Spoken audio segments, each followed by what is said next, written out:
Bonjour Laetitia, Laetitia Portejoie.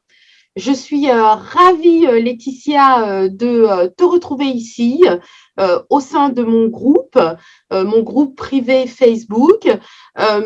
J'explique souvent, Laetitia, dans les masterclass que j'anime sur comment éviter ou sortir du burn-out et de la charge mentale, comment se recréer une vie professionnelle alignée, que le premier outil que j'ai intégré lorsque moi-même j'étais en situation difficile, c'est la sophrologie.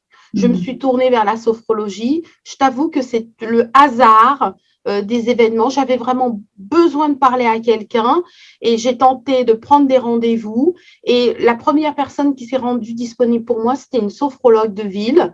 Elle m'a accueillie et elle m'a aidée en m'apportant plein d'outils. J'avais déjà un petit souvenir de la sophrologie parce que je m'en étais servie lors de mon accompagnement à la grossesse et à l'accouchement. Oui.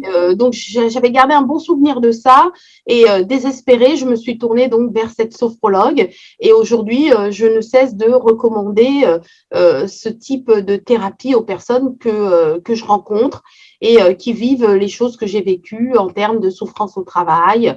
Alors, ce qui est très intéressant, Laetitia, c'est que toi, tu es sophrothérapeute. Je découvre que la sophrologie a fait des petits, on dirait, et que visiblement, il y a des outils qui peuvent venir compléter ces techniques déjà très puissantes. Alors, je vais te laisser te présenter ton métier, et ensuite, je reprendrai la parole. D'accord, très bien. Merci beaucoup, Christine, de m'accueillir dans son groupe. Et oui, effectivement, alors j'ai bien aimé ton mot de le hasard. Pour moi, il n'y a pas de hasard, voilà. Il n'y a que des synchronicités. Oui, je suis d'accord avec toi. Oui. Finalement, c'est un abus de langage, ce n'était pas un hasard. Et c'était là, voilà, certainement le chemin qui était le meilleur pour toi à ce moment-là, en tout cas. Et écoute, j'ai un chemin qui est assez similaire au tien, en tout cas, parce que moi aussi, j'ai rencontré la sophrologie lors de ma préparation à l'accouchement. Voilà. Depuis que j'ai pris ces bases en sophrologie, alors que je travaillais en entreprise, j'avais gardé les techniques pour venir faire voilà, la descente, ramener la descente de détente dans tout le corps et je m'en servais. C'est quelque chose qui s'est engrammé à l'intérieur de moi et je m'en servais pour m'aider à m'endormir. Et puis pour mieux gérer mes nuits et mon stress. Donc c'est quelque chose que vraiment une fois qu'on a commencé à faire de la sophrologie, ça se met vraiment dans le corps, il y a une mémoire qui est là et instinctivement, à force de pratique, ça se fait pas en une seule séance, mais ça reste, ça s'imprègne vraiment et ça fait partie de soi. C'est une sorte de Eduardo Caicedo, l'inventeur de la sophrologie. Pour lui, c'était vraiment une hygiène de vie, la sophrologie.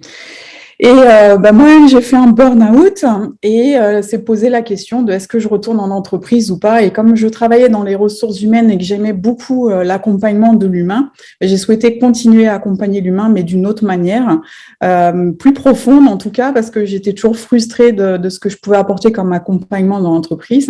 Et j'ai fait le choix d'une reconversion professionnelle à ce moment-là.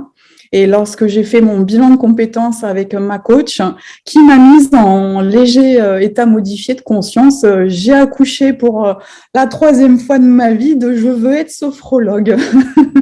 Et donc, le mental revenant rapidement au galop juste après la séance, j'ai fait ah oui, mais alors ça va pas suffire, il me faut plus, je veux comprendre comment ça fonctionne à l'intérieur des gens. Et donc, j'ai fait un double cursus sophrologie et relation d'aide. Relation d'aide, c'est la thérapie brève avec une posture particulière d'écoute active et certains outils. Et puis, moi, je suis une grande curieuse, donc j'ai continué à me former. Et je me suis formée à beaucoup de choses, comme la psychogénéalogie, la sophroanalyse, c'est les mémoires prénatales quand on est dans le ventre de maman. Et puis, très récemment, là, je me suis formée aux méthodes PIT, dont on va peut-être parler après, qui sont des méthodes puissantes pour libérer le corps et les mémoires émotionnelles. Écoute, c'est extrêmement complet.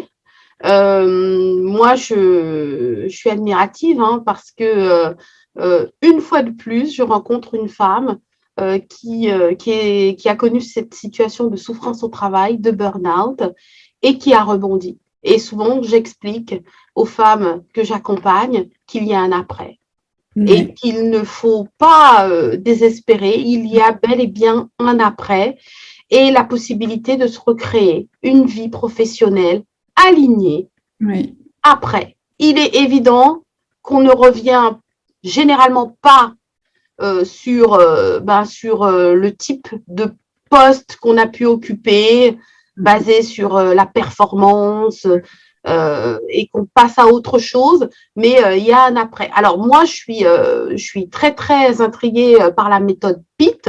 J'aimerais qu'on fasse un focus là-dessus et que tu nous expliques pourquoi la méthode PIT plutôt qu'autre chose. Dans le cas, bien sûr, où on a vécu cette situation de souffrance au travail et de burn-out. Ouais. Alors, on parle de psychothérapie. Donc, effectivement, il y a la psychothérapie où on va être par la thérapie par la parole. On met hors de soi. Déjà, c'est un gros travail de pouvoir exprimer, faire le tri à l'intérieur de soi, exprimer, mettre hors de soi.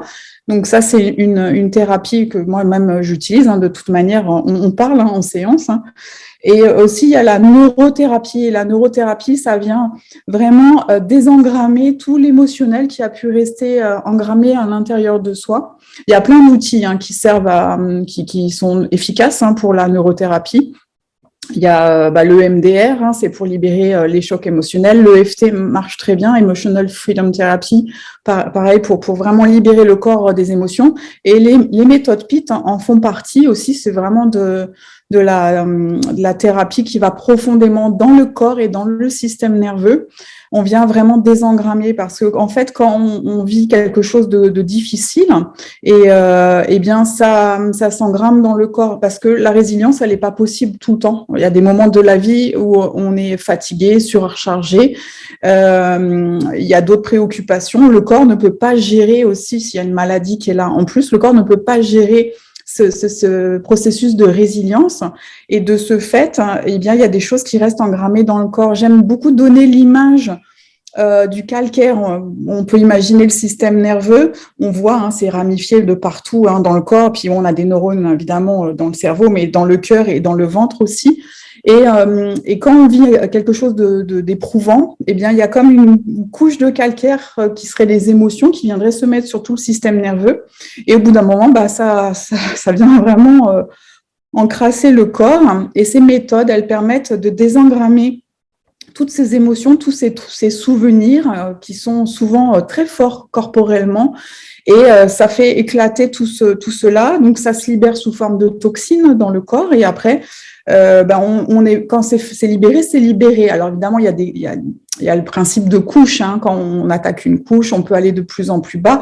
Mais en tout cas, ce qui est libéré lors d'une séance, c'est définitivement libéré et ça nous quitte.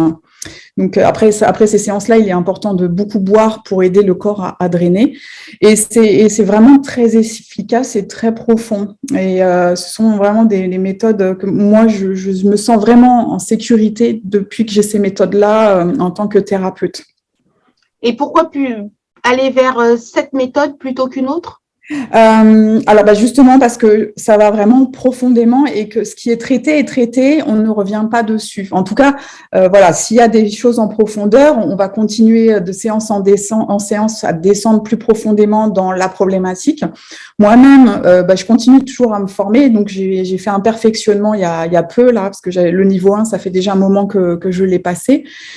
Et en travaillant sur moi, parce que quand on accompagne les autres, c'est important aussi de continuer à avancer sur soi. On peut pas. Alors ça, vraiment, un bon thérapeute normalement est suivi lui-même et supervisé aussi. Ça, c'est indispensable à mon sens. Enfin, c'est vraiment mon avis. C'est important de le dire. Et j'ai redécouvert des mémoires dans mon corps là il y a peu justement de ce burn-out que on a tendance à minimiser un burn-out parce qu'on se dit c'est bon, maintenant je me suis remise en route, ça va, c'est derrière moi. Oui, évidemment c'est derrière soi, mais on oublie qu'il y a quand même des empreintes qui sont assez importantes et qui vont vraiment toucher profondément. Et je me suis retrouvée face à des mémoires et avec la personne qui m'accompagnait, je dis oh là là, mais c'est encore tellement fort émotionnellement. Donc il y a encore, alors que mon burn-out, je l'ai fait en 2016. Et j'ai retrouvé encore des traces qui étaient encore là. Et ces méthodes-là, vraiment, elles permettent d'enlever toutes ces traces. Génial. Est-ce que tu peux nous décrire un petit exemple, une petite anecdote avec comment ça se passe, une petite séance avec toi? Alors, souvent, la séance, on parle d'une problématique. La personne, elle a une problématique. Alors, ce qu'il faut savoir, c'est que quelquefois, on se dit, oh là là, il faut que je vienne avec une grosse problématique. Et en fait, non, justement, avec les méthodes PIT, ce qui est intéressant, c'est qu'on peut partir d'une situation qui semble extrêmement banale, mais qui nous fait réagir de façon très forte. Et quelqu'un pourrait dire, oh, bah non, mais franchement, je comprends même pas pourquoi tu as réagi comme ça. Enfin, n'importe quoi. Et en fait, c'est ce genre d'événements justement qui disent qu'il y a un écho et qu'on comprend pas a priori comme ça pourquoi ça vient nous toucher à ce point. Et c'est ce genre de situations-là qui sont très très intéressantes parce qu'après on tire le fil au cours de la séance et on vient à l'origine de la problématique pour vraiment désamorcer le point de départ de la réaction en chaîne émotionnelle. Je vois. Je vais te poser une dernière question en termes de résultats. À quoi peut-on s'attendre et aussi sur la durée de la thérapie. Voilà, on sait qu'il y a des thérapies plus ou moins longues. Voilà, je te laisse t'exprimer là-dessus. Alors, il est vrai que souvent, quand je fais l'anamnèse, c'est-à-dire le premier entretien, on voit, j'essaie de balayer tous les domaines de vie de la personne et ses problématiques. Rapidement, moi, je sais là où il est intéressant d'aller. Cependant, j'en parle avec la personne. Hein, voilà, je dis voilà, moi, je pense qu'il serait intéressant de travailler ça, travailler ça. Jamais je force en revanche. Donc, en fait, c'est la personne qui va me dire, moi, ce qui est important pour moi de travailler, c'est ce sujet-là. Généralement, je ne fais pas des longs suivis parce que justement, avec la sophrologie, les états modifiés de conscience, les méthodes PIT, on va quand même assez rapidement au cœur de la problématique. Donc, c'est pas très, enfin voilà, il n'y a pas des thérapies, ça peut durer 2 ans au maximum. J'ai des personnes que je vois par contre pendant longtemps, mais qui viennent occasionnellement avec un problème. Elles viennent me voir seulement quand il y a quelque chose qui ne va pas. Donc, en fait, je peux suivre des gens pendant quelques mois, peut-être 6 mois. Ça va beaucoup mieux. Et après, je les vois occasionnellement quand il y a un événement de vie qui vient vraiment les chercher. Et il y a une personne, je l'avais vue il y a 1 an. Là, je l'ai revue là une fois. Peut-être je la reverrai dans 1 an quand elle viendra avec son… Donc, il n'y a pas vraiment de règles. Moi, en tout cas, ce que je veux pas voir les gens pendant des années, parce que ce que je veux, c'est rendre les personnes aussi autonome et à chaque fois je transmets les méthodes. La personne repart avec la technique. Souvent il y a une petite synthèse pour pouvoir refaire seule. Et moi ce que je veux c'est que les personnes pratiquent seules puissent se gérer émotionnellement. Moi je veux pas être maman qui tient la main, hein. C'est pas possible. Est-ce que ça répond à ta question, Christy? Ça répond à ma question. C'est tout à fait l'état d'esprit dans lequel je suis moi aussi à travers mes accompagnements.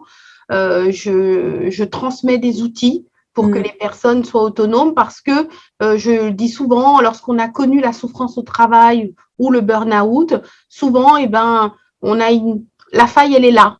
Elle est là et durant le restant de sa carrière, on va devoir gérer et essayer de repérer les signaux, repérer les alertes quand elles vont se présenter parce qu'elles se représenteront. Oui. Et pour ça, il faut avoir les outils. Exactement. Voilà. Et il ne faut pas être dépendant d'un accompagnant ou d'un thérapeute pour pouvoir se dire alerte. Là, je commence à mettre en place 2-3 outils qu'on m'avait déjà transmis. Voilà. Ouais.